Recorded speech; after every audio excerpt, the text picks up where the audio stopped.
Great, here we are. Bismillah, alhamdulillah, salatu wassalam ala rasulillahi sallallahu alayhi wa sallam. Rabbi shrah li sadri wa yassir li amri wa hlul 'uqdatam min lisani yafqahu qawli. Rabbi zidni ilma. We begin in the name of Allah subhanahu wa ta'ala and send peace and blessings upon our final messenger sallallahu alayhi wa sallam. Welcome back everyone to Unpacking Our Stories,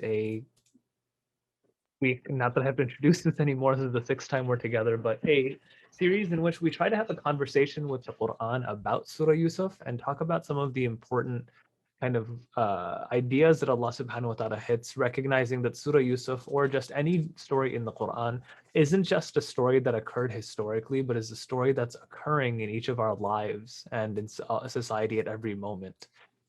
So that's the point of it is, again, these are lessons, ibratan, lessons that really change or move you, that we're trying to take from this so that when we face ourselves in these situations, we have some language in terms of how someone who Allah subhanahu wa ta'ala is proud of face these situations as well in these parts of society.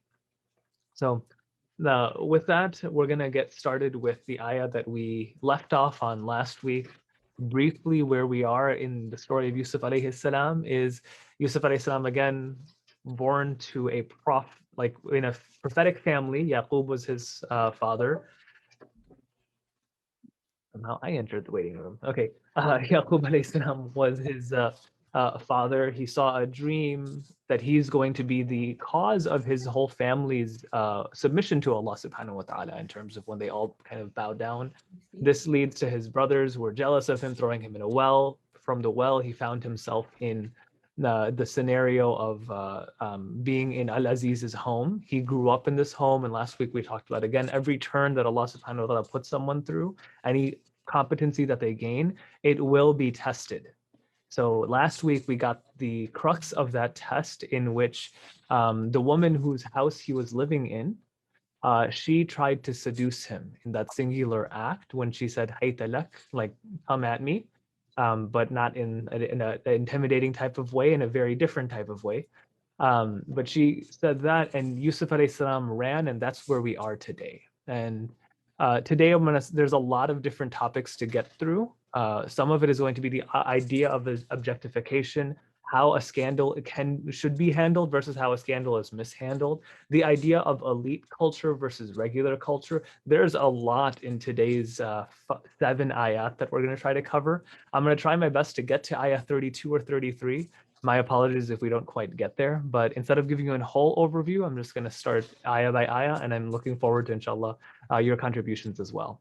So Allah subhanahu wa ta'ala begins, وَاسْتَبَقَ الْبَابِ وَقَدَّتْ قميصه من دبر وألف يا سيدها لدى الباب قالت ما جزاء من أراد بأهلك سوءا إلا أن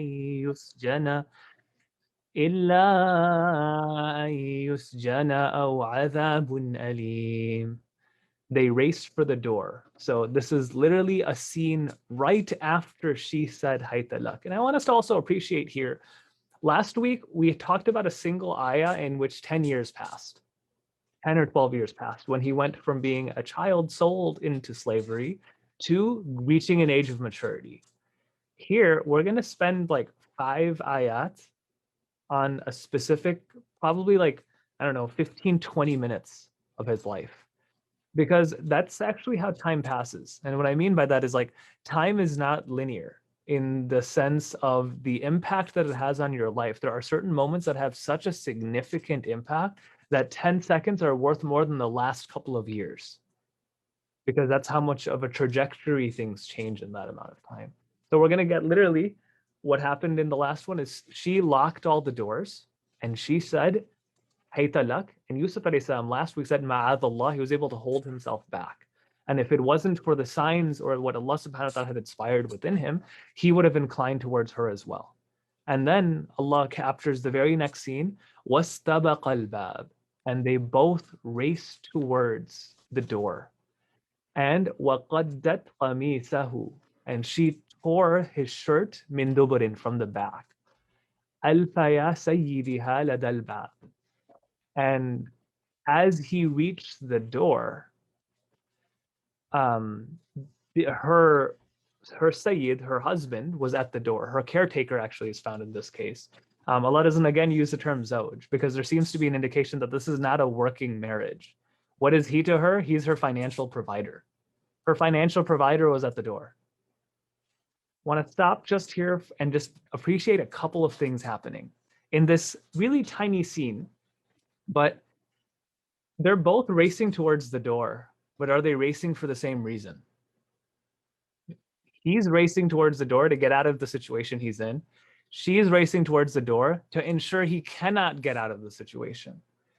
But I want you to pay attention to the optics here. Yusuf alayhi salam, when he's racing towards the door, he's doing so because he's trying to stick to his moral fiber.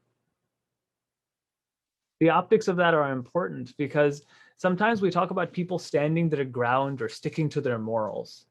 What does that look like? Firmness. But this is the idea that what the world sees and what you are experiencing are two completely different things. Like physically what's happening, he's running at top speed. Spiritually what's happening, he's grounding himself and sticking to his morals. The world doesn't see that. Sometimes running away is sticking to your morals. I see a bunch of other kind of just lessons in this slight snippet in terms of Yusuf alayhi salam has survived a lot already. He's been through a lot of compromising situations, possibly as a slave with his brothers and all of that. And there's a time where running away from confrontation is the appropriate response. What I mean by that is he tried to tell her in the previous ayah, remember we have this down, Allah is my refuge. It's not right for me to betray my master who's taken good care of me. People who do this type of stuff never succeed. That was in ayah 23. He's already tried that and that didn't work. So what's his only recourse left now? Run away. Like retreat is an appropriate option. There isn't this idea of like, no matter what, you try to like stand and make sure other people are doing well. No, you've made your case in that scenario. And I see this happening in many type of like contemporary issues, or sometimes it's you have friends who are going down the wrong path, right? There's one idea of you're supposed to try to help them. You definitely are supposed to try to help them. There's no question about that. You use whatever means and whatever words are at your disposal to express malcontent and discontent with what's happening, put out better alternatives, really try whatever is there. But at a certain point, the right option to maintain yourself might be, while you guys are doing that, not to cut off relations. I want to make that clear as well. Not to cut off relations, but while you guys are doing that, I can't join you. The door is better for me. I'm going to run to the door.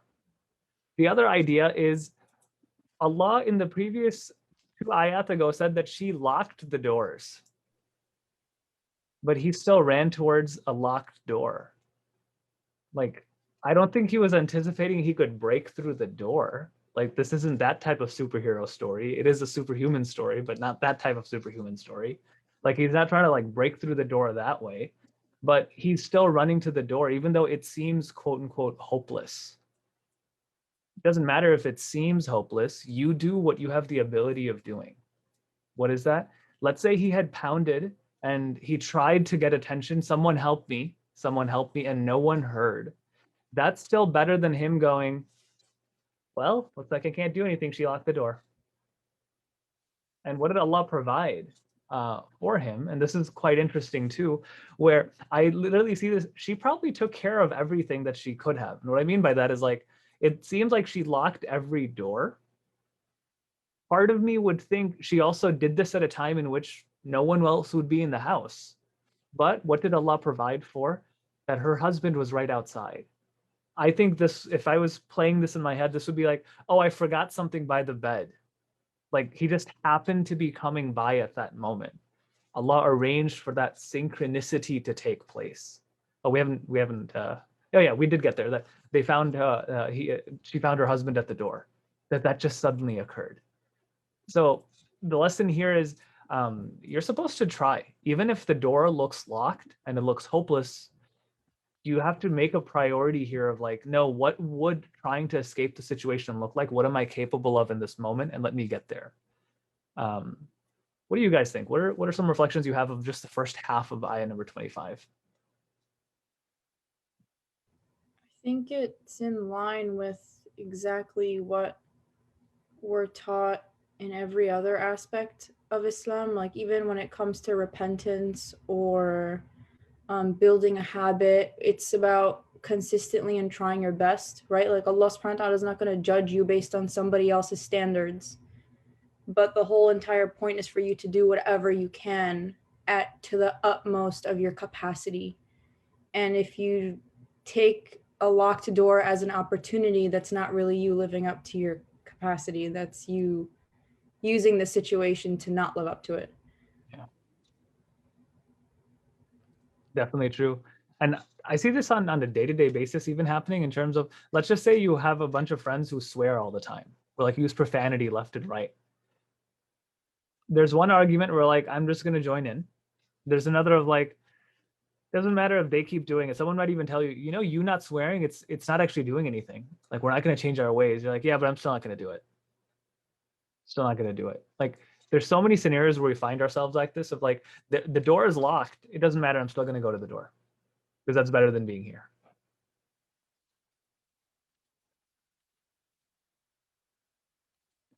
Allah subhanahu wa ta'ala then continues the ayah. And of course, if anyone has anything to add, feel free to just jump in. Now she opened like the door, they both open, the door opens in front of them, right? So they obviously see Yusuf alayhi salam, who's gotten to the door first. His shirt is ripped from the back. So I imagine he's like holding up his shirt or something, and she's running, chasing him from the back as well. Not that this is the best reference here, but I imagine a really long door. So it's like one of those Tom and Jerry type things that like the hallways last forever. I don't know. I just thought that's always what comes to my mind when I think of like cartoon characters running through something. But she's running in this type of way, and they get to this like the two people who are in front of them. So it's her husband and one of her husband's family members, and she says, قالت ما جزاء. I already recited, but she says, what's the penalty for someone who tries to violate your wife, except that they should be imprisoned or have an even more painful punishment?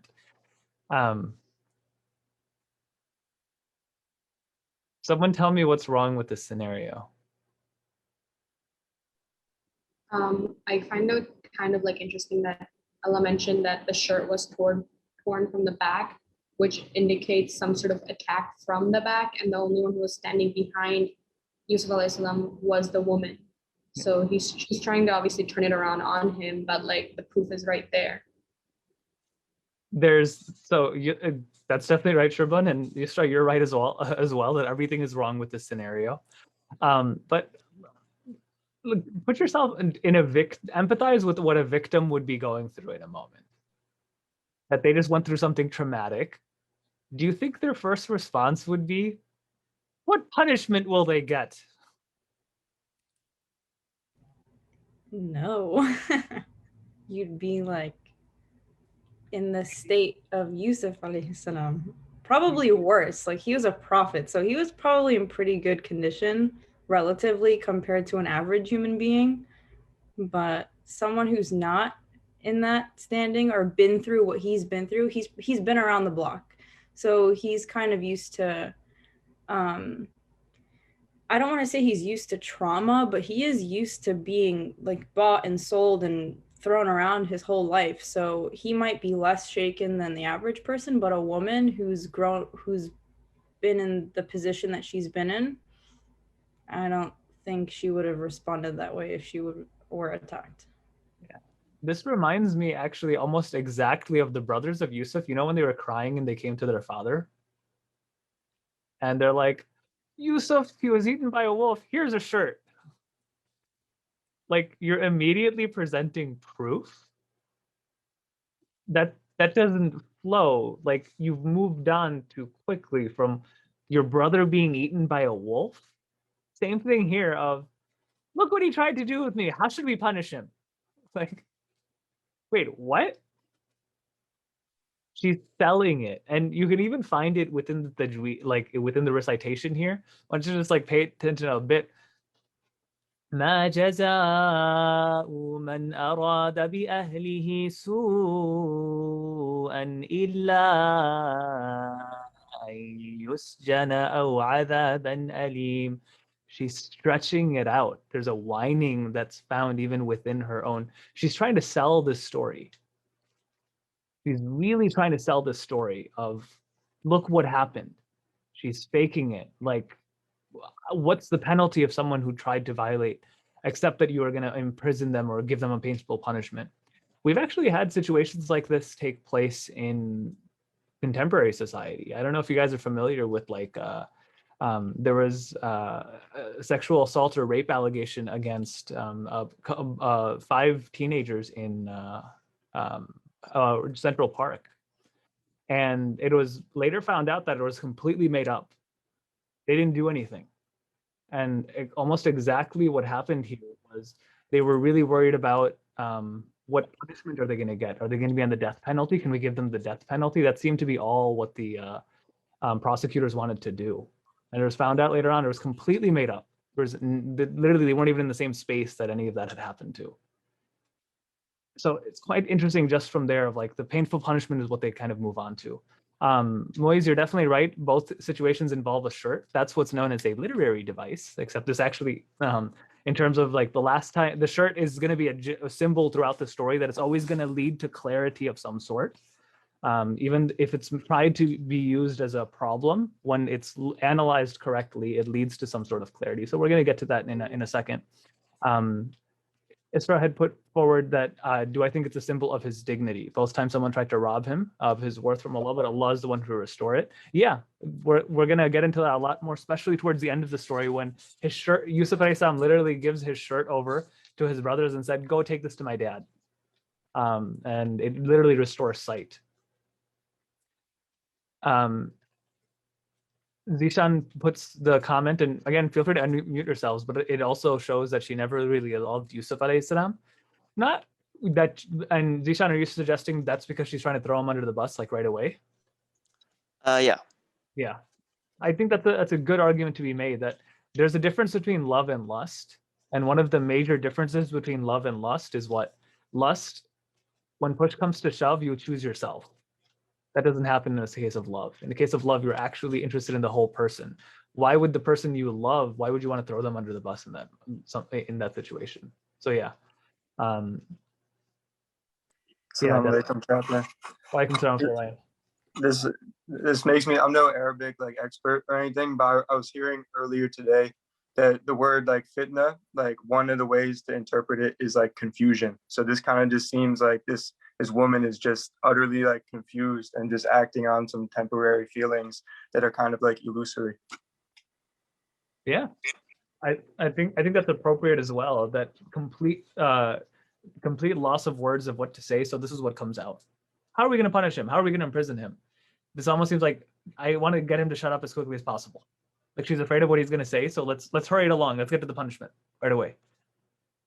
Isn't that a testament to how unreliable she knows she is? Like if she's so quick, someone who like feels confident in their position with the person that they're in front of, they're not going to respond that way. So wouldn't that indicate that she herself feels like she's unreliable? She knows she's unreliable and she knows she's not going to be believed. So this is her desperate attempt to kind of scrounge up anything, because regardless, she's going to be in trouble, so to speak. Yeah, I can see that. Yeah, because if the story takes much longer for them to come at a conclusion, the real truth is going to come out. Yeah. I feel like she doesn't use a lot of, or from what's described, a lot of manipulative devices. She just wants him to get punished, but she doesn't say like, oh, what like type of situation, or like, how could this person do this to me? I'm your wife and I'm like so special. I feel like how the brothers of Prophet Yusuf, how they had this like really elaborate plan, and they kept like they cried, and like I feel like she's not really doing a lot of that stuff, and I feel like that might be something that's expected. That's interesting. I can see that. There's one part of this which also makes me think there's a degree of jealousy she has towards Yusuf alayhi salam. And why I say that is because she says, "Ma jaza'a." What's the prize of someone who intended to, with your wife evil? Because there's an element of everything we have from Aziz is Aziz really thinks Yusuf alayhi salam is something special, right? He's like, maybe we'll adopt him as a son. This is what your special person did. Like there's a degree of like resentment that's coming out towards the husband, even in the way she describes Yusuf alayhi salam. So I think you guys are all right. This is a confused muddle of just blah coming out from her, but it gives us insights into kind of her situation in that case. We're going to move on because I think there's a lot. Our goal is to try to get to 5 more ayat today, but lots going on here and lots of lessons for us to kind of keep in mind. I have a quick question. Yeah, go ahead. So the sort of phrase "adabun alim" is used, and that's also used like many times in the Quran as well, and like in non-story, in places that are not storytelling. Mhm. So I'm just wondering like why. Like I'm just wondering what's the connection. That's a really, really good question, Zishan, and I'm going to answer that because also Malak is going to be found 3 ayat down or 4 ayat down when they talk about angels. And I'm going to say that words, depending on who speaks them, mean something completely different. Because these are her words, so they don't mean the same words that when Allah subhanahu wa ta'ala uses adabun alim. Does that make sense? Like her conception is going to be completely different than an actual adabun alim. Okay. She's comparing it to what? Yusjana, to prison. I see. For her is adabun alim. Or similar or equivalent to adabun alim. Okay. Make sense? This will make a little bit more sense in a few ayat, inshallah. Then Yusuf alayhi salam responds, "Qala hiya rawadatni an nafsi," that she's the one who tried to seduce me. Wa shahida and he actually says this. I actually want to stop right here. Why? Because there's a part of me that thinks Yusuf alayhi salam wouldn't have said anything if she didn't slander him. I'm just thinking about what because in Yusuf alayhi salam we have the noblest response possible. Like his nobility is always what's talked about. A noble person probably in that case would have done something else, but she slandered him. He had no choice at this point other than to speak up. I find that just to be kind of interesting, that Allah subhanahu wa ta'ala captures it in this way, that she tried to do this. وَشَهِدَ شَاهِدٌ مِّنْ أَهْلِهَا, and then a witness of this who was there with her husband said, إِنْ كَانَ قَمِيصُهُ قَدَّ مِنْ قُبُلٍ فَصَدَقَتْ وَهُوَ مِنَ الْكَاذِبِينَ. The witness, that member of the family, it's actually interesting even how he says it. If the shirt is ripped from the front, then she's telling the truth and he is lying. Why is this order important? The one who presented this piece of proof, who was he trying to prove innocent or guilty? He was trying to prove her innocent and him guilty. That's why that's what he starts with. If it is from the front, he's guilty. If it's from the back, she's guilty. The way I almost imagine this is Yusuf alayhi salam is running with his arms crossed or something. So you can't tell where the shirt is ripped. All you know is that a shirt is ripped. And then there's almost going to be like a great reveal where it's ripped from, because that doesn't seem obvious just yet. He talks about her innocence first, only in ayah 27, وَإِنْ كَانَتْ قَمِيصُهُ قَدَّ مِنْ دُبُرٍ, if it is torn from the back, فَكَذِبَتْ وَهُوَ مِنَ الصَّادِقِينَ, that she's lying and he's from the truth tellers. I don't think he would. The order here is important because remember, every single letter in a story that Allah subhanahu wa ta'ala tells is important. So the order is important. He wasn't on his side. He wasn't on Yusuf alayhi salam's side. This family member, he was looking out for her. but the logic he still produced came out to establish the actual truth. And here I'm gonna not take a break from the story, but talk about that this was actually a good point of clarity coming out. What I mean by that is this is actually an appropriate way of handling a scandal, that there's just 3 people who are consulted, right? It's the actual witnesses and the it affects. So they come up with a strategy to figure out what happened and what didn't happen. And they arrive at some semblance of the truth. The reason I mentioned that is that's not what's going to continue to happen. In a couple of ayat, we're going to have the whole town starts talking about it. Everyone starts talking about it. Because this is a lesson for us. What happens when you unnecessarily leak details to the public? Everyone and their brother and their mother and their cousin has an opinion of like, no, you know, this is what I think happened. No, this is what I think happened. This is what I think happened. So the battle is no longer about justice. It's people just random theories, and like they're getting out grievances where an actual injustice has been done somewhere, but everyone's like, you know, it would be convenient if the story went this way for me, because like based on my life experience, based on my experience with that company, based on insert whatever you want, what it starts turning into is just like this mountain of nothing. Like the actual justice never gets served. But in this case, you actually arrive at what happened because just a few people were involved. And that's how a scandal should be handled. That rhymed, okay. But that's actually the appropriate way of dealing with something like this, is in a small group, try to figure out what the actual truth is based on almost like forensic science here, based on the forensics of what you have, which is like, okay, what do we have access to? A shirt? Okay, that can be used as proof. There seems to be intent that's associated here. Because, and that person seems relatively wise too. If a shirt is ripped from the front, that people don't attack from the back like this. People attack what's in front of them. So of course she's trying to get away. But if it's ripped from the back, he's running away and she's grabbing at him. And that ends up being the way for them to figure out what an actual, the actual truth of the scenario is. Chaplain, I have a question. So, firstly, assalamu alaikum. Walaikum salam. So, for the response, you said that according to your perception, Yusuf alayhi salam might not have responded had she not slandered him, right? Yeah. But how would that have been the noble thing to do? Wouldn't he kind of be preventing her from doing that to other people she might find attractive later on, and kind of stopping it right there? He could have shouldered the blame, but he would be stopping something that could potentially kind of become even bigger. I can see it, but the way I see that is, who would he tell that to? A random family member plus the husband?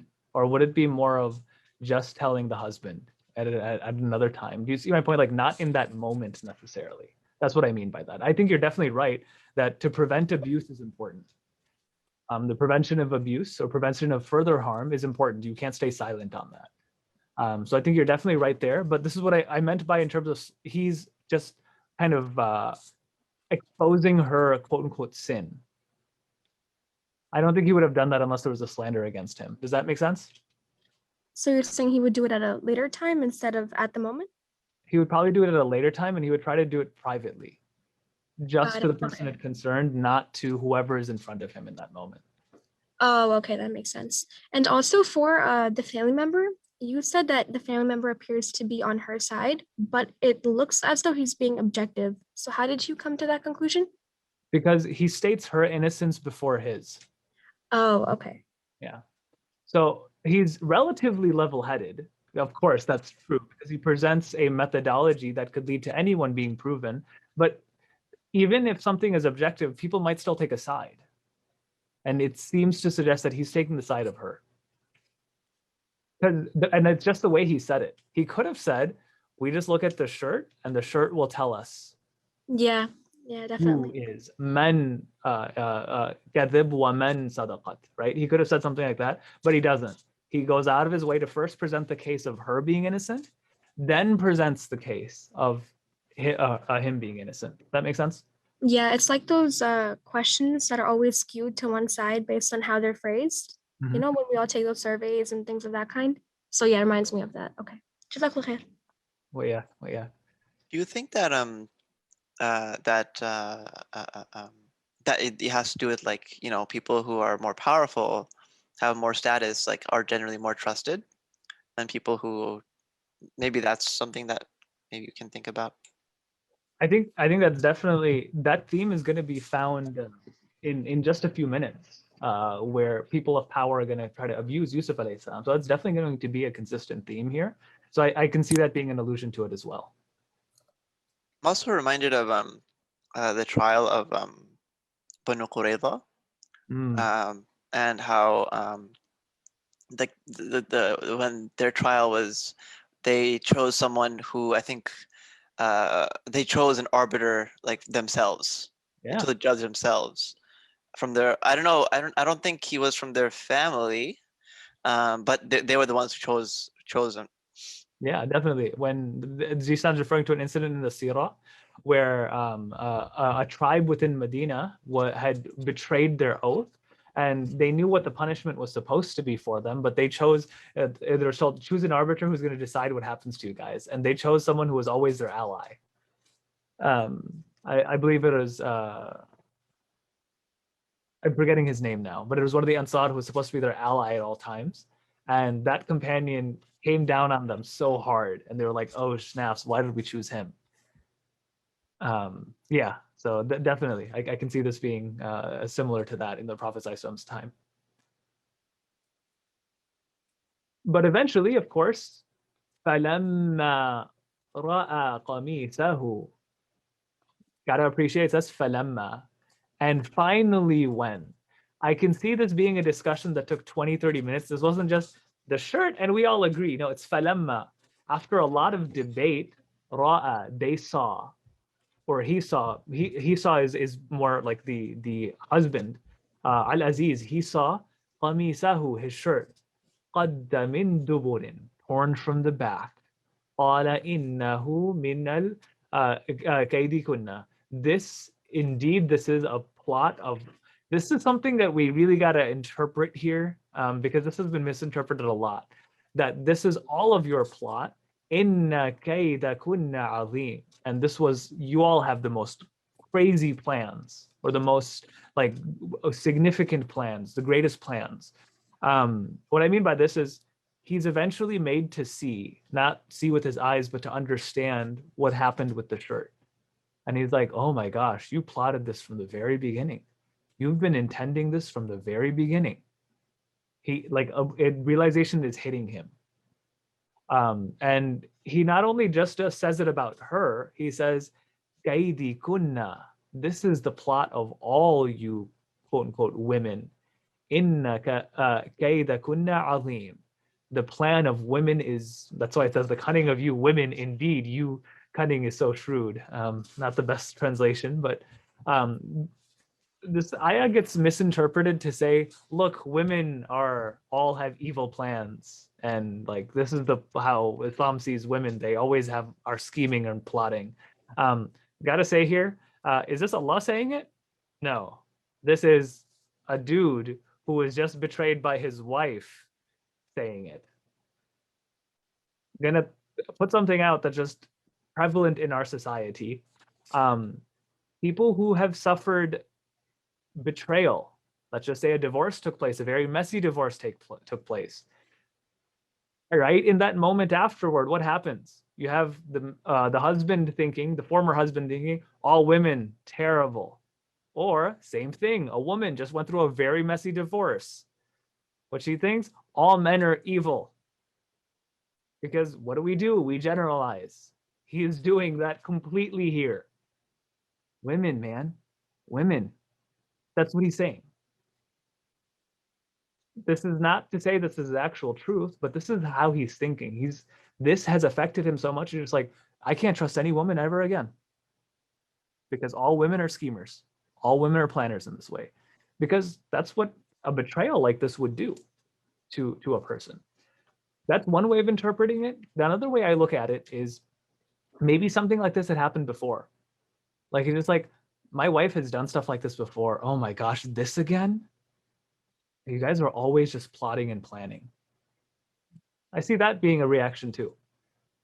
depending on how you characterize Aziz, this is either a complete psychological, like I can't trust women ever again, or like this again, this happened like a couple, like maybe this isn't the first time she tried something like this. Maybe this isn't the first time there was infidelity within the marriage, because we know it's not a beautiful marriage that's taking place. It's actually a dysfunctional marriage here. So all of that is what's being said here. And Aziz is just like, women, man, like I can't believe that this happened. All of you have done something like this. What do you guys think about that? I have a couple more things to say about this, but I want to hear some of your reflections. Maybe. Okay. You can go. Okay. Kaid is the same word from Surah Fil, and it's a plan with a deeper motive behind it. So in this situation, the kaid was just everything that the wife was planning, or was there supposed to be like an additional layer of some deep-rooted meaning behind it? I see it as just what his wife was planning in this case, or how she schemes in general. Like he might have used this to be like, man, you've tried manipulating me before. And manipulation seems to be something she does often. So it's like, that's what's being referred to as qaid here, at least from my understanding.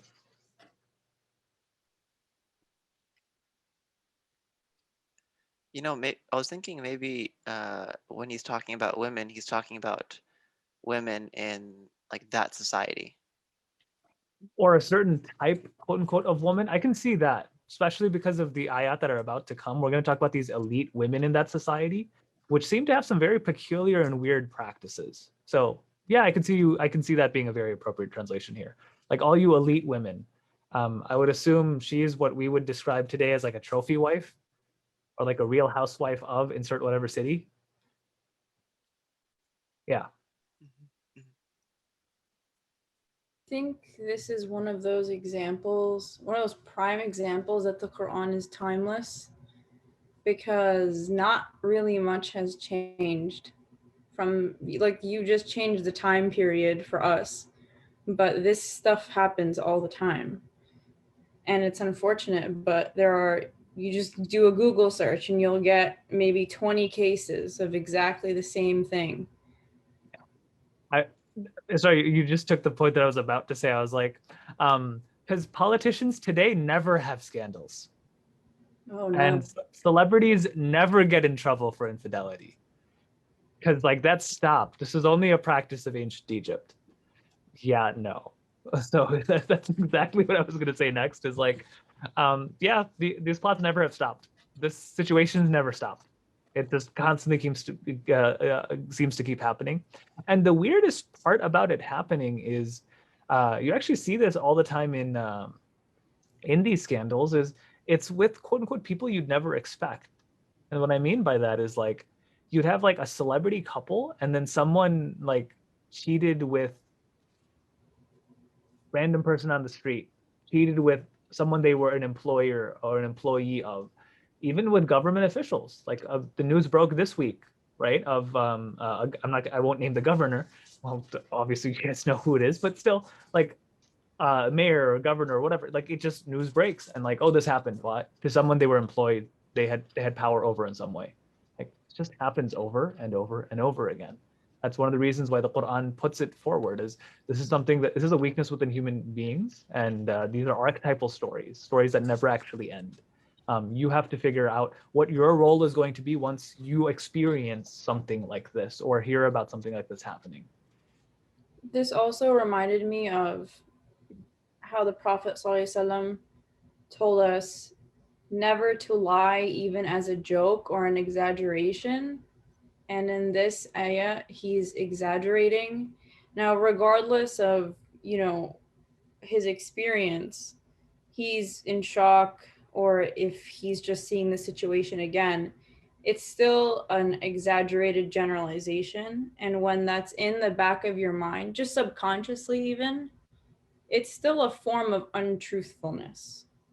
So I think that's, like, maybe it's not directly relevant, but I think it's something for us to take away, that it's a good habit to build to not exaggerate, because sometimes we say things that we don't really mean, right? Like you'll see today in social media, some like 15-year-old will have a fight with the guy that she's seeing or he's seeing, and oh, I'm never going to love again.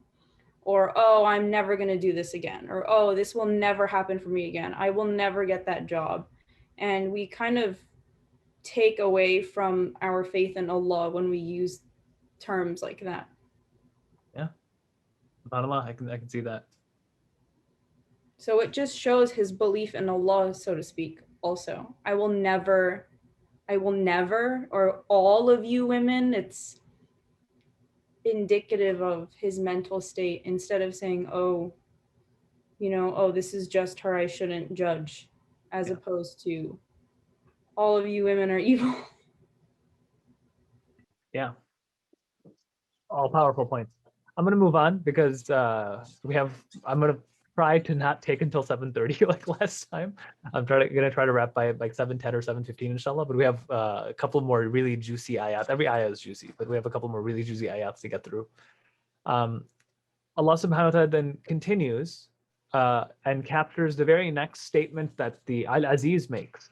This is why, this was last week and the week before, I remember saying that my characterization of Al-Aziz isn't a positive guy. Isn't like he's looking out for the best interests of Egypt. Like I personally find myself very at ends or very hesitant to give him that type of favor, because even though I can appreciate that because maybe he's a complicated guy. Like there's times in which good parts come out, times in which bad parts come out. But the reason is because of what just happened here. He says to Yusuf, Yusuf, a'rid an hada. Yusuf, forget about this. I don't see him as just commandingly saying, Yusuf, forget about this. Because I'm just going to assume he is a governor. And also we have terrible governors examples to talk about. But anyway, he's a governor, like he's a politician of some sort. When he typically refers to Yusuf, I highly doubt he uses the name Yusuf. Like you don't call your servants by their name typically, especially not in this time period. So he probably took him to the side. He's like, Yusuf, forget this ever happened. This isn't because it doesn't sound like he cares about the trauma this just took on Yusuf. Yusuf, I'm so sorry that this happened. Yusuf, I can't believe you went through this. Yusuf, I'm going to make sure she doesn't get close to you again. This isn't one of those. This is, Yusuf, forget about this. He's more worried about the political blowback that's going to be out there once it gets out that he can't control his own wife. He seems to be doing damage control. Yusuf, forget about this. And he turns toward her. So he's kind of like patting him on the back. Hey, forget about this. This just stays between us, right? Yeah? Okay. And then he turns towards her. وَاسْتَغْفِرِي لِذَنْبِكَ لِذَنْبِكِ. You seek forgiveness for your sin. إِنَّكِ كُنْتِ مِنَ الْخَاطِئِينَ. It's always been your fault. This is what makes me think that this isn't the first time this occurred. He doesn't just say, you made a mistake. You've made lots of mistakes. You're someone who constantly makes mistakes. And again, this is also attributing to why this was a pretty dysfunctional marriage.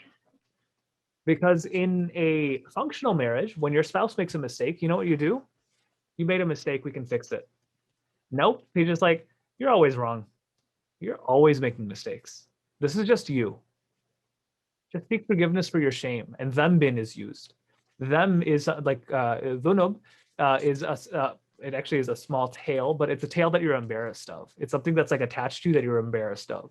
Like you seek forgiveness for what you've done wrong. Innaki kunti min al-khati'in. You're always wrong. You've always been wrong. Like this is why I have a hard time characterizing him, Aziz, as a good guy. He's complicated. He's done good stuff. He gave Yusuf a good upbringing and all of that. But like he's a politician at heart. Cares about the public blowback. And the other thing is there's no real punishment for his wife. What is it? A slap on the wrist. Don't do that again. And I think there's just a major lesson here of like, I want to call it for what it is, like elites don't punish each other. They just don't. Oh, you guys stole from Wall Street? Bad. You're gonna get a fine. wait, they stole hundreds of millions of dollars from hardworking everyday people. What happens? Your company for 3 days can't do business. Like, what? How is that fair? You got us in. I'm going to use some very political examples here. You got us into a war that cost hundreds of thousands of lives. Ooh, we're going to make a bad political ad on you, and then we'll support any bill you put out there. Like, it's this idea of just, it's, you're wrong, but I can't do anything about it, because if I do something about it, it's going to come back and hurt me too.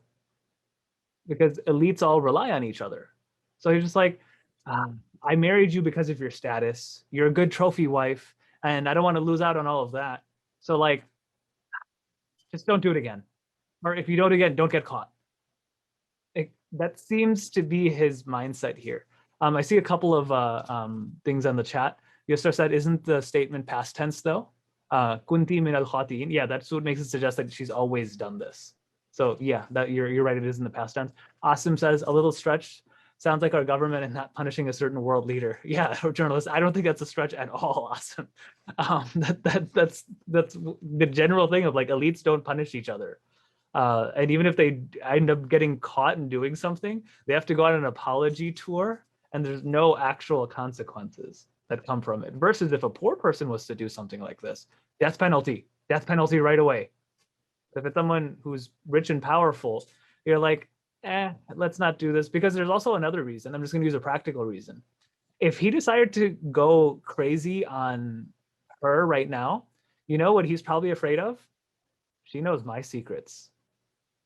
So if he does something or tries to punish her, she'll be like, remember last year when you stole from those people? Yeah, I'll let all that come out. That's why, like, it's a house of corruption typically. And that's also why in the practical world, why companies oftentimes won't report each other's problems or issues. Why? Because everyone has dirt on everyone else. Not getting too conspiracy theory-ish here, but there are gatherings in this world of like really, really elite people who come together and they share secrets with each other. And part of that is, hey, if any of us turns on each other, we can tear this whole place down. So what? No one's going to actually punish each other. Authorities are all in literal bed with each other. The way I heard it is that there's jail, and then there's rich people jail, and like rich people jail is just like them being locked in their penthouse. It's kind of like when a parent is like, go to your room, Michael, like you have a timeout. Like for them, it's basically just sitting in a mansion, like house arrest, for example. It's just so different from the type of jail, of course, you would see that happens to normal people, or like in this country too. Yeah. There is an interesting, and not that I want to touch on this for too much longer, but when that whole college admissions scandal went on, of like those celebrities getting their kids into like top schools, and sometimes not even top schools, like just normal schools, and like bribing their way in. There was an interesting, I remember seeing an article where it was the case of that very famous lady who was like Aunt Becky. I don't know what Aunt Becky's even from, but that's what she was always called in the news.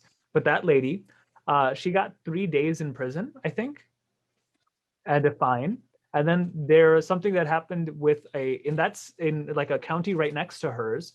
There was a young Black mom who used someone else's address to send her child to a better school in middle school, and she got 15 years in prison.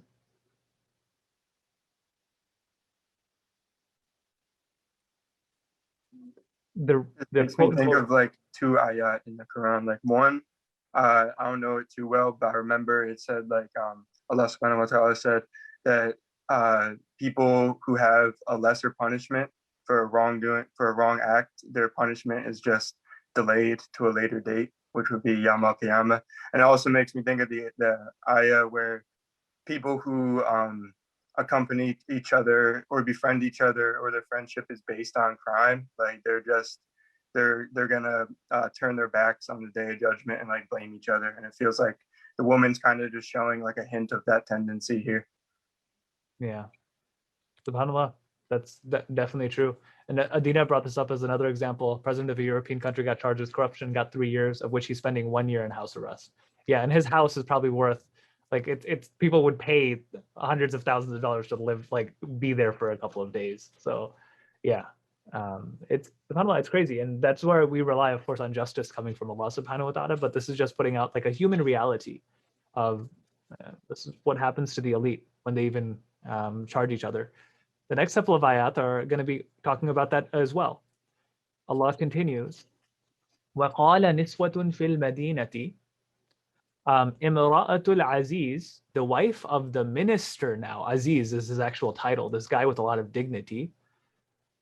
تراود فتاها عن نفسه. She tried to seduce a slave boy of hers to herself. قد شغفها حبا. Man, she's been completely impassioned and in love with this boy. Inna lanaraha, we definitely see her fi dhalalin mubin, in a clearly mistaken state. What I mean to say of why this is mentioned right afterward is this didn't stay in. It was the talk of the town. Why? Because I'm gonna also call this circles of elite people. Do you think people want to keep their secrets? No. What probably happened is this is how like trade secrets gets passed on, of like rumors get passed on, because it's a good point of conversation. They started talking about her. And I want us to be a little bit nuanced with this approach here of, yes, she did something wrong, but now wrong is being done to her as well. That like, she is a victim now. Yes, she was the oppressor a second ago, but now she's also turned into a victim, because that's how complicated crimes become. Where now she's the center of all gossip in town of like, man, did you hear what happened? Man, what's wrong with her? With a slave boy? What is wrong with her? Man, she must be clearly at fault. Clearly has no sense of perception left. You know what's also interesting? Do you guys remember Dhalal Mubin being used in this surah before?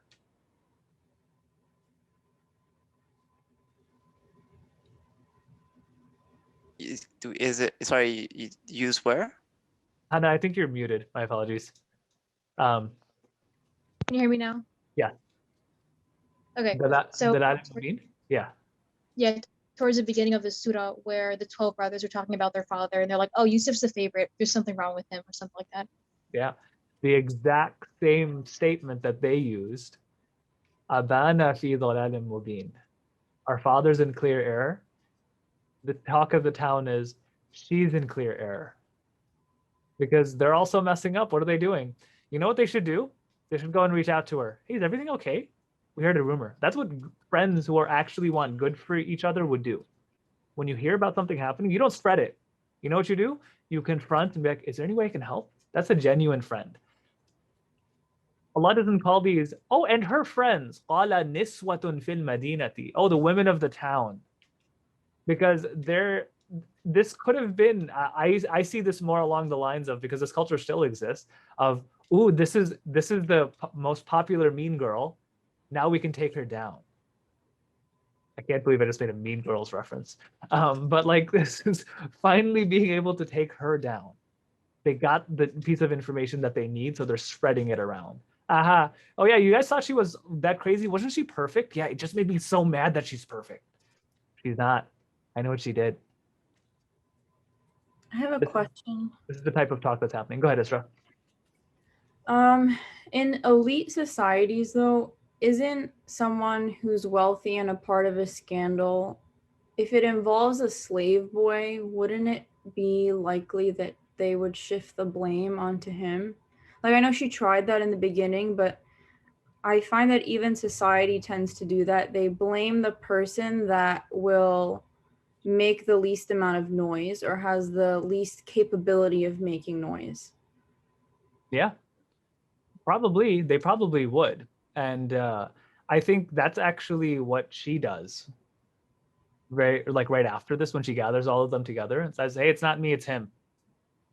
I just can't resist. Do you see my point? Like, yeah. She seems to do that here. And that's probably also what started taking place. That even if they're saying she did something wrong, That's not how a story sells. Like a And story of I justice versus injustice doesn't sell. They want something juicy. So they're probably like, I wonder what he looks like. What did he do to deserve it? Quote unquote. You know, that happens today too. Like, what's the conversation of like if you hear about like someone getting assaulted, what it doesn't just stay that way. It's like, man, they both must be doing something wrong. yeah, and I was gonna say that he's a male, like he's a man, and I like, at the risk of hopping into controversial territory, I feel like this is the space where it's okay to do that. But there are cases in which these days there will be false accusations against men simply because they're men. And I think we talked about this a little while ago about how we've moved into this extreme age where the tables have completely turned, where before women were targeted and now men are targeted. This seems like that kind of a situation being shown right in front of us. And last time we even talked about how it's just the same thing all over again. So this is kind of the same thing where she's taking something, using the fact that she's a woman to her advantage and blaming it on a man who people are more likely to buy that he's at fault, and he's a slave boy. He doesn't have the status that she does. Yeah. So I'm just wondering, like, it's just interesting to me that there's that parallel. No, I'm glad you pointed that out. I see Sherban wrote that, do you think her friends might have known that this wasn't her first time going for a man other than her husband? Maybe. We don't have the context clues to kind of suggest that, but it could be happening because the details that are found seem to be representative. And the way they also describe it is like have plagued her, have impassioned her with love. Like there seems to be like this just, look what happened. Look at her. She's just completely fallen for this kid.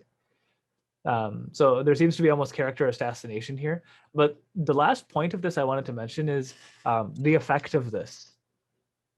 This leads her to go even crazier.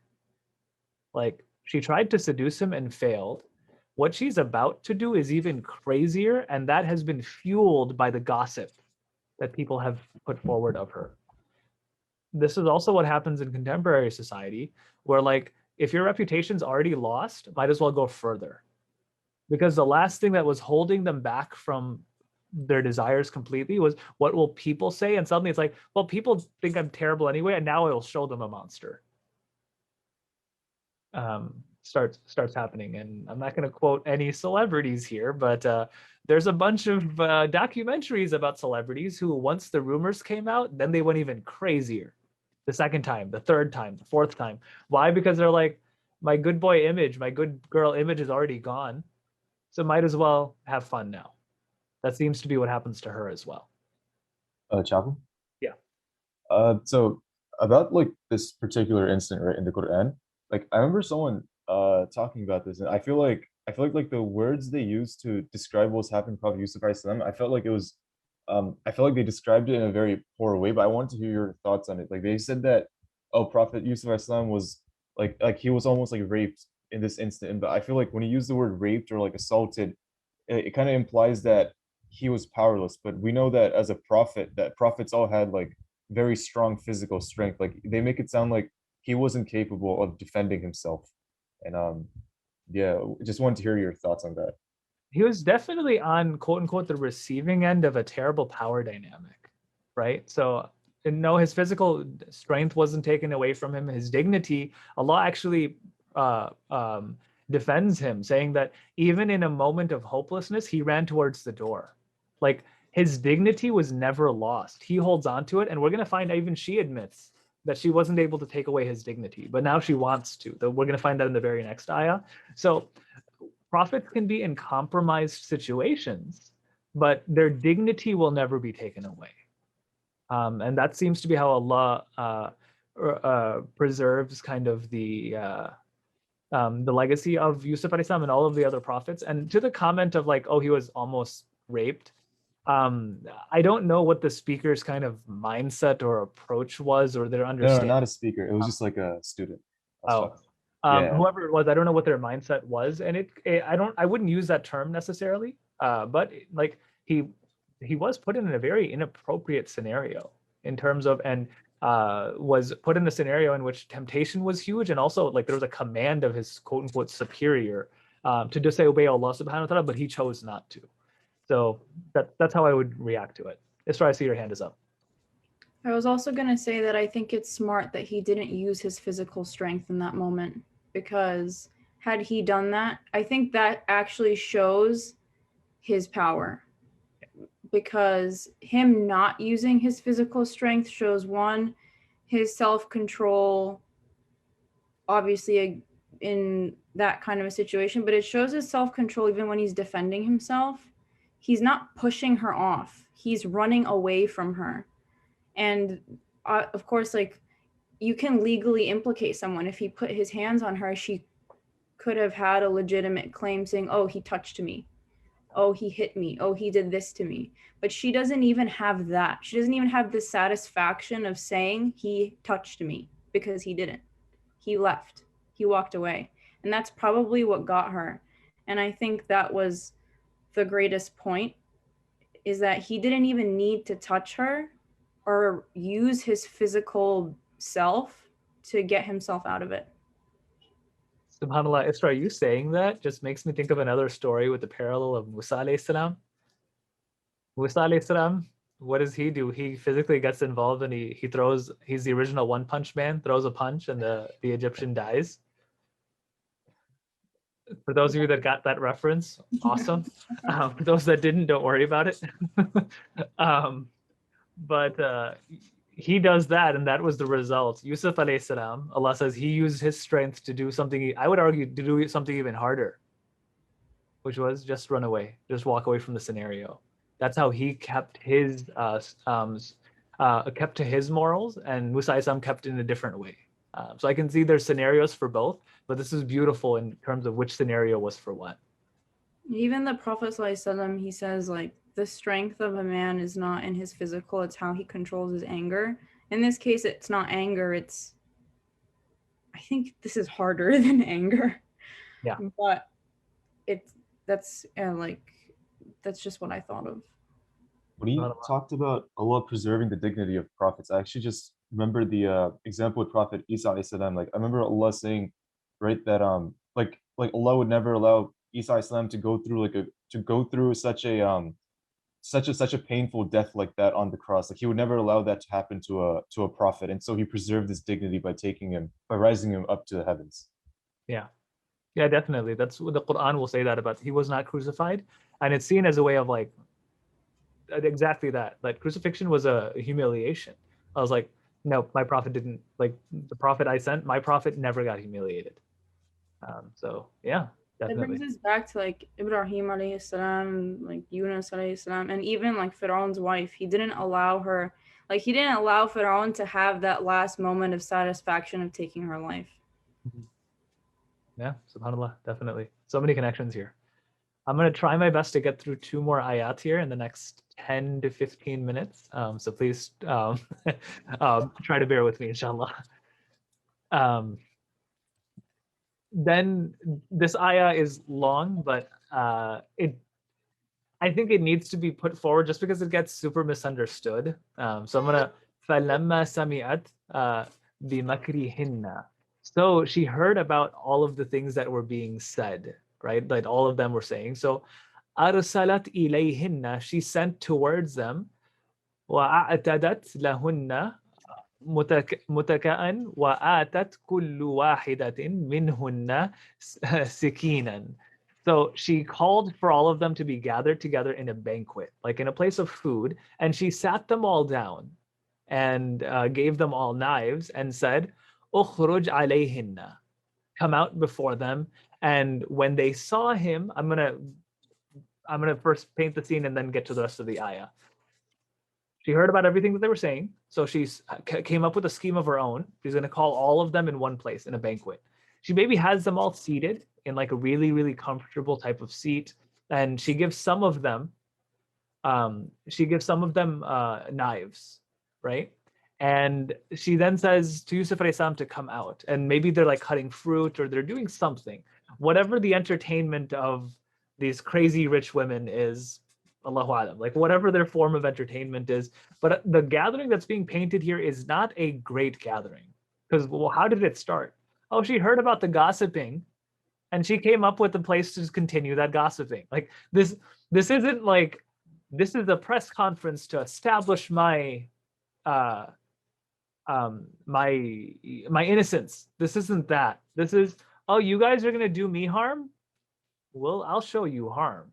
Like this is her trying to stoop all of them down to her level, not trying to proclaim her innocence in any way, shape, or form. And then she said to Yusuf alayhi salam, come out. أخرج عليهن. فلما رأينه, and when they saw him, أكبرنه, they made him seem amazing. They kept praising him and praising him and praising him. وقطعنا, and they cut أيديهن. Some of them cut their hands. وقلنا حاشا لله, حاشا لله, which translates to like, God forbid someone could be that beautiful. ما هذا بشرا, it can't be a man. In هذا إلا ملك كريم. No, it's like a noble angel. Okay, I'm gonna paint the scene here, so it doesn't sound as cartoonish as some of us have been taught. I was always taught when I was growing up that like they're all cutting fruit, and he walks by, and they're all like like they're all cutting their hands. All right, I'm gonna throw this out there that like I don't think this is how this went down. This is more along the lines of she comes out and she brings him out. Oh, you guys have all been talking, right? Okay. Come on, Yusuf, come on out. And he obviously doesn't want to be anywhere around her anymore. And when she said haytalak to Yusuf alayhi salam before, that was like almost a suggestion. Hey, come on, let's do this. Now she's commanding him. Her tone towards him has completely changed. Ukhruj alayhinna, get out here. She's commanding him around. She's like, their relationship has changed pretty significantly. She's commanding him, come out. And they see him and they're like, oh, so this is him? And they're making comments about him. While they're making comments about him, maybe one of them who they cut their hands because they were already doing something that involved something sharp. So they cut their hands, and then in order to get some attention from Yusuf alayhi salam, and they're getting some attention to Yusuf alayhi salam, and they're like, maybe if he wouldn't do it with you, maybe I can make him mine. Like, this is a very inappropriate gathering that's kind of going on with harassment taking place over and over again. They go, and when they say, hasha lillah, they're not people that believe in Allah subhanahu wa ta'ala necessarily. They're saying it almost ironically. These are elite people who are part of the most corrupt nation that's ever going to be there. With like, this is going to be the nation that becomes inherited by Pharaoh, right? So keep that in mind. And when they're saying it in almost like an ironic way. Hasha lillah, God forbid. Oh, they're trying to seduce him by kind of doing this. This isn't a man. This is an angel. Scholars, I've even read tafsir where they're like, this tells us about Yusuf alayhi salam being more beautiful than angels, right? And I've seen this type of thing. And some of you have even heard the narration that Yusuf alayhi salam got half the beauty that was ever created. Not that I want to ever take away from the beauty of Yusuf alayhi salam. We cannot use the statement of these random women who want nothing but bad for Yusuf alayhi salam to tell us what angels look like. No, they're just saying it. They're using the same phrase because they've heard the phrase of angels before. They don't know what angels look like. That's number one. Number two is, I'm going to just comment on the idea of my personal opinion of Yusuf alayhi salam being beautiful. He had half the beauty of Adam alayhi salam. In terms of like human beings, there's a maximum beauty that they can have. Yusuf alayhi salam was the most beautiful. He had half the beauty of Adam alayhi salam, not half the beauty of all of creation. Because half the beauty of all of creation kind of doesn't make a lot of sense. So that's, again, my interpretation. Others have had kind of different ways to say, if Adam was literally crafted by Allah subhanahu wa ta'ala, imagine how symmetrical and how beautiful he was. Yusuf alayhi salam has half of that, and everyone else shares from the other half. And Isra, you're definitely right. It's like he's being auctioned off. She's like showing him around. And also think about the compromised situation that Yusuf alayhi salam's in. A woman maybe cut her hand, so she sees that what Yusuf alayhi salam, he's a slave. So he has to go and bandage her up and give her attention. And someone else goes, oh, my hand is cut too. My hand is cut too. They're all being very, very indecent towards him. Like he's in a very compromised situation. And this would be the idea of kind of a secretary in an office full of a bunch of like men who are repeat like people who take advantage of women. This would be the equivalent of someone working for like Harvey Weinstein. Because it wasn't just him. There was like everyone else who was in that sphere. What did they do? They took advantage of anyone who was quote unquote like they had power over and they could have their way with. Yusuf alayhi salam is being objectified, not just by one person, by an entire group. This entire society is objectifying Yusuf alayhi salam. And I want us to think about this. When we talk about the objectification of women in today's society, and of course it happens to women and it happens to men, but like a prophet of Allah subhanahu wa ta'ala was objectified. Like if you ever find yourself in that weird compromise scenario, a prophet of Allah subhanahu wa ta'ala was in that scenario. You're not worth any less. Yusuf alayhi salam is not worth any less in the eyes of Allah subhanahu wa ta'ala or any less objectively, even though he's being objectified. In the eyes of Allah, he's amazing. Same thing of if anyone ever feels objectified, one of the things that happens when you get objectified, you start treating yourself as an object too. Like survivors of sexual assault, survivors of like a hostile workplace like this, they start feeling like maybe it was my fault. Maybe I am worthless. Maybe all I am is a piece of meat. That starts actually creeping in. This is one of the reasons this is found in the surah is, at least I think, anyone who goes through that, this is supposed to give them hope. No, an amazing prophet of Allah subhanahu wa ta'ala went through this. That should be hope that inshallah, if anyone goes through a scenario like that, that they can get through it as well. Akhil asked the question, how did the Prophet ﷺ's beauty compare to Adam alayhi salam or Yusuf? Allahu alam, I don't know. There are some people that say that the Prophet ﷺ inherited the beauty of Adam. There are others who say that he is part of that half that all of us share from. Allahu alam, I don't really know the answer to that. SubhanAllah, I was just about to mention that this ayah reminds me of workplace harassment, especially, not just the boss secretary thing you were talking about, but also I think even at like a different level, like waitresses. Yeah. They're just trying to do their job, but just based on the environment and everything that they have to face. Yeah, I really like that this is an ayah of hope. Yeah. That they're doing this, and also on the commentary of people who in these elite cycles, they tend to take quote unquote like advantage of people who are lower than them. This is also supposed to be a lesson for those of us who are I won't call myself in it, for those of you who end up in elite cycles, right, of ever getting power, be careful not to objectify people. You don't know the person you're objectifying what they're worth in the eyes of Allah subhanahu wa ta'ala. They were objectifying a prophet of Allah. They thought they were just doing it to some slave. Sorry, I cut someone off. My apologies.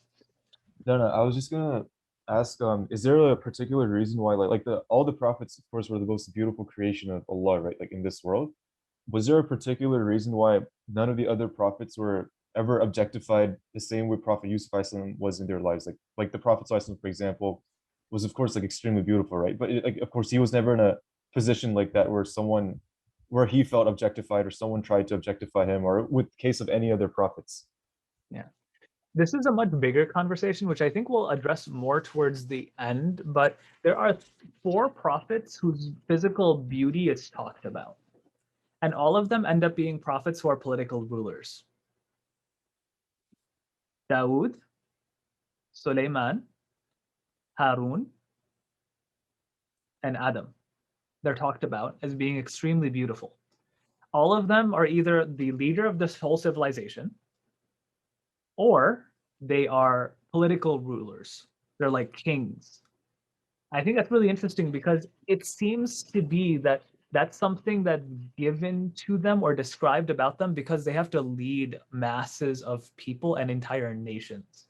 Yusuf alayhi salam, again, will be the ruler of this society. And this almost seems to be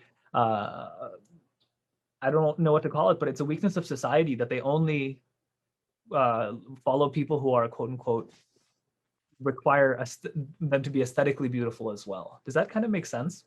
This isn't to say that that makes them more noble. This is to say that's a weakness of society that they only will follow. Their only people who will be politically powerful will be those who are also beautiful. Yeah, it's one of the reasons why Kennedy got elected, and Kennedy and yeah, and I think Yeah. maybe even like Imran Khan in Pakistan.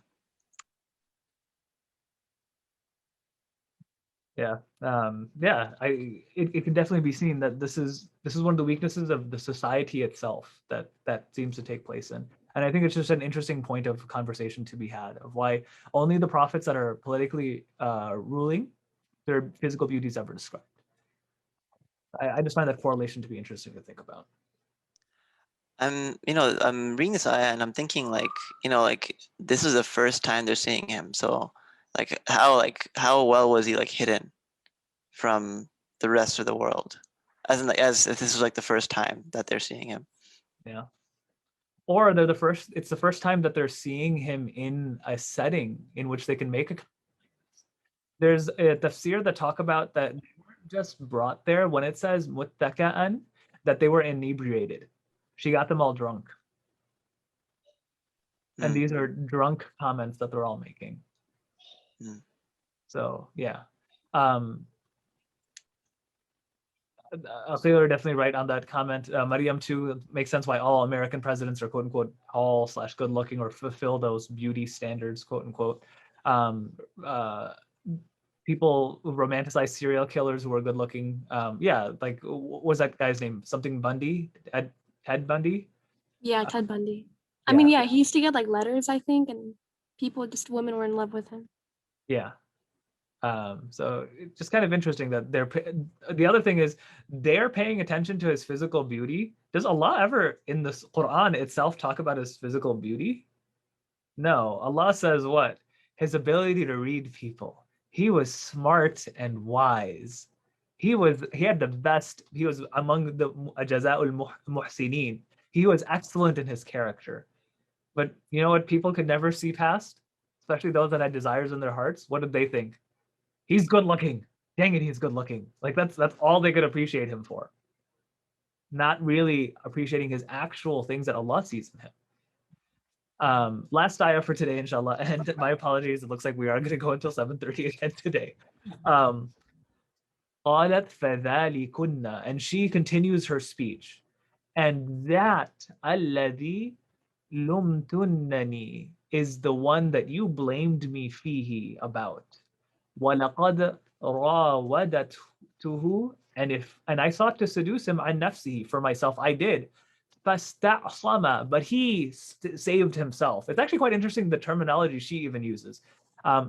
He saved, actually فَاسْتَعْصَمَ is to hold yourself in, like to hold back, or it also is like an animal that doesn't want to give something up. Yusuf alayhi said what? Ma'ad Allah, I attached myself to Allah. And what's she saying? And he wouldn't let himself go. So she's actually saying the same thing that Yusuf actually said. He wouldn't get off of his high horse. He wouldn't get off of his dignity.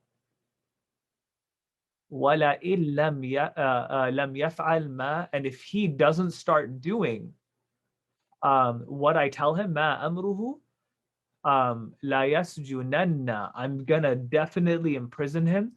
وَلَا يَكُونَنَّ مِنَ الصَّاغِرِينَ, or he will become fully disgraced. And he will become fully disgraced.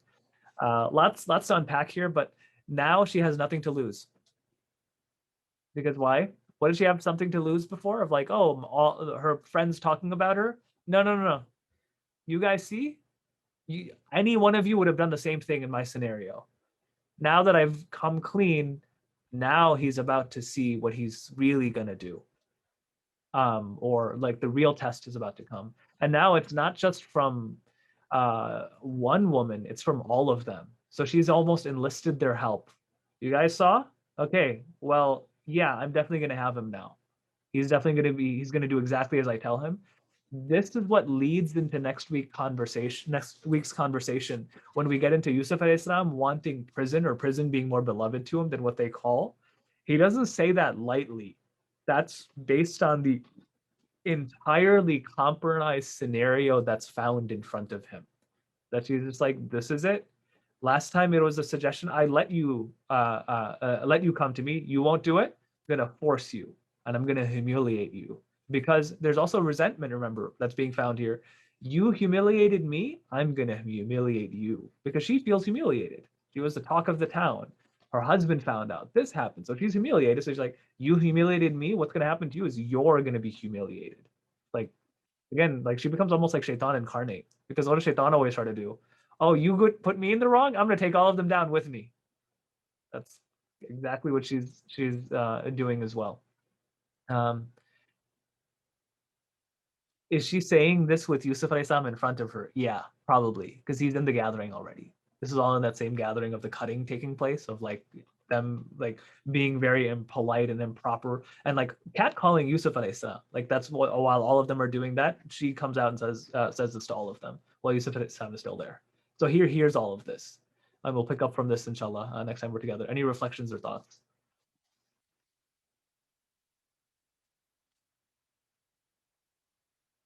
Oh, Ryan asks, where's Aziz?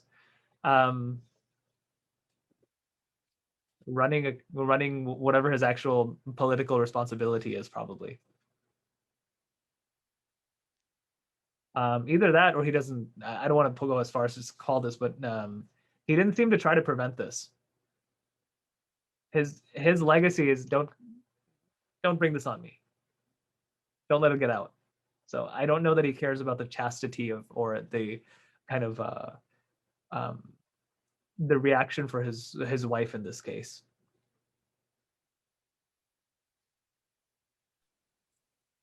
This kind of makes me think, I'm not putting the blame on the husband here at all, but had he given her the time that she had wanted and, given her what she had been kind of looking for in other men, perhaps she wouldn't have gone down that route. And then it makes you think that had their marriage been functioning and, a loving relationship, this might not have happened in the first place.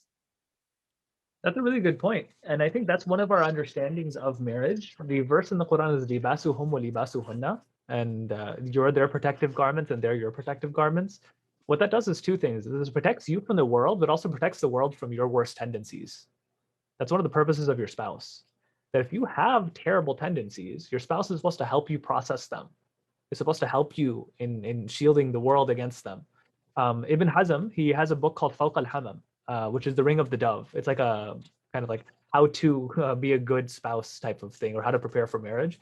And one of the things he says is one of the purposes of marriage is to process your greed, is to process your insecurities, it's to process your arrogance, because you'll finally have someone to talk to about all of them. And when you talk to someone about them, it's almost like he's actually just saying your spouse is your therapist. Because when you talk to someone about them, you exchange the medium so that it hopefully doesn't affect you as much. So I see who the other Qais Aslam is now.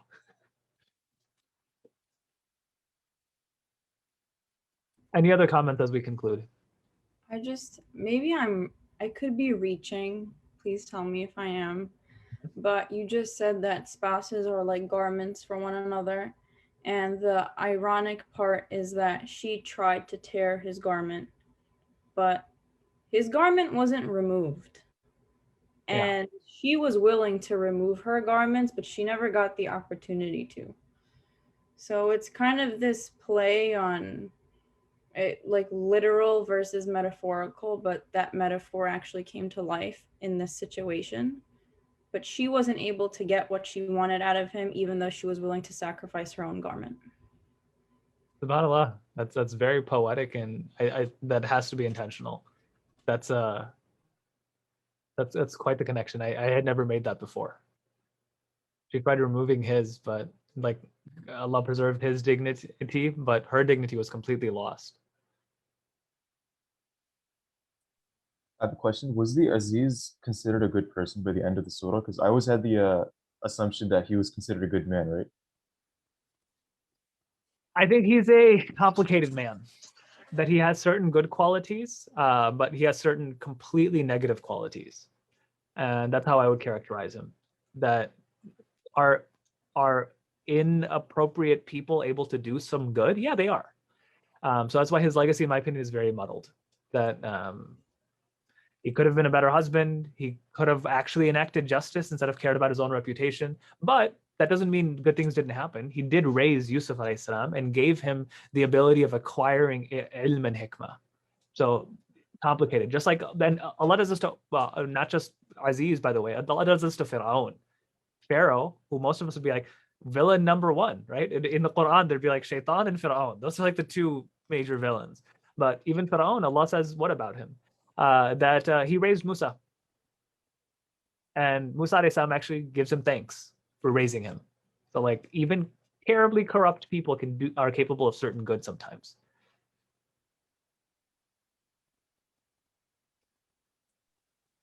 I have a question. So I heard the argument that Yusuf alayhi salam ended up marrying the woman. So I don't know, like, does this take place or not? The Quran seems mute on those details. In terms of what happens, there are scholars that have taken it because there's one version of the biblical story. And again, the biblical story, there's not just one. There's a couple of different versions of like the Old Testament story of Yusuf alayhi salam. And in that, he actually marries her. Her name was Zulaykha. And that's why if you ever meet someone named Zulaykha, they're probably from Turkey. So I just want to throw that out there. And one of the reasons is because in majority of the Turkish scholars, they actually say she redeems herself completely by the end of this story. And then Yusuf alayhi salam eventually marries her. Allahu alam, to me, it never mentions who he marries. Like the Quran doesn't seem to mention that point. And what that seems to suggest for me is there's not as much guidance in that detail as there are in the details that Allah does mention. I heard something else from, I think it was Ustad Majid Mahmood one time. He said that Allah never mentions the name of the woman in the Quran because she like eventually redeemed herself or something. So like Allah like in a way preserved her honor, I guess, by not revealing her name. Or is that only one interpretation? I think that's one interpretation. I don't think that's generally the case. Though his point is consistent. People who don't redeem themselves, generally their names are mentioned. So his point is pretty consistent, but I don't know that that's the only interpretation that's out there. There are those who have the opinion that she never actually does redeem herself. And we'll go into that when she eventually speaks on behalf of people to talk about how innocent Yusuf alayhi salam is. And even in this case, she said and he saved himself. Like he never inclined toward me once. Like she seems to do that. And it's like, and that's his biggest crime is that he thinks he's too chaste for us. He thinks that he's got like so much going for him. Like he never lets go of his morals. That's almost makes him more appealing towards them. But she even says that later on in life, but then she still has we'll get to it when she makes that statement. But she's like, but if he wanted to continue the relationship, I'm still happy to do so. So she seems to, that could be either interpreted as she has a little bit of crazy left in her, or that she's actually sincere and that love over time became sincere. Love and madness are basically the same thing. So there's that little Quranic motif that seems to suggest that. I see Noor just asked, it's just like when a person commits a sin, should they reveal it? So could it be that? Possibly. That yes, you're not supposed to reveal it, but one of the major crimes that she did is she reveals it herself, right? But there's the idea that if she does redeem herself, whenever Allah comments on someone's being forgiven, they're completely forgiven, to the point where like that sin is now a badge of honor for them. So those that have the opinion that she was redeemed completely, that sin no longer matters because it doesn't matter what people think. If Allah thinks you're forgiven, people's thoughts don't matter. I hope that makes sense. With that, inshallah, I do have to conclude. Next week when we're together, we're going to be speaking about Yusuf alayhi salam ending up in prison, his general kind of character in prison and what happens then. And also, I'm going to spend a lot of next week talking about why did he say that prison is more beloved to him. And I want to actually correct the narrative a little bit. Some people say that if Yusuf alayhi salam, he made a mistake with the dua he made. Why did he ask for prison? We're going to talk about that next week. That I find that view to be kind of problematic. It's more of, it was actually a statement of desperation that he said prison would be better for me and that I would love it more than the situation that I find myself in.